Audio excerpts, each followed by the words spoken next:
একটা অচেনা মানুষ কখন যে আপন হয়ে যায় বোঝাই যায় না, তাই না? হুট করে লাইফে এসে লাইফটাকে এলোমেলো করে দিয়ে চলে যায়। আসে যখন তখন কত মিষ্টি মিষ্টি কথা, কতটা টাইম স্পেন্ড, কতটা সময় দেওয়া, সব কিছু টাইম টু টাইম করছে।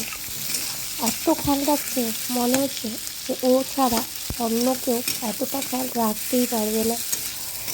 কিন্তু কিছুটা সময় যখন কাটানোর পরে তখন মনে হচ্ছে একে তো আমি চিনতেই পারছি না।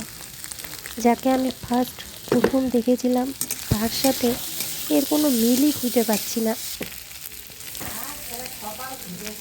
কেন হয় এমনটা? সত্যিই আমার জানা নেই কেন যে হয়।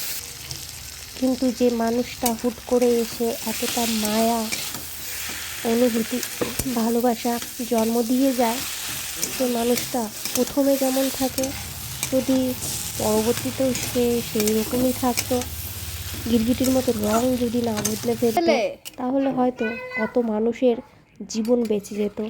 কত মানুষ স্বপ্ন দেখা মানুষকে মিথ্যেবাদী মনে করতো না, বিশ্বাসটা উঠে যেত না মানুষের ওপর থেকে। হয়তো এটাই নিয়তি আমাদের, তাই না?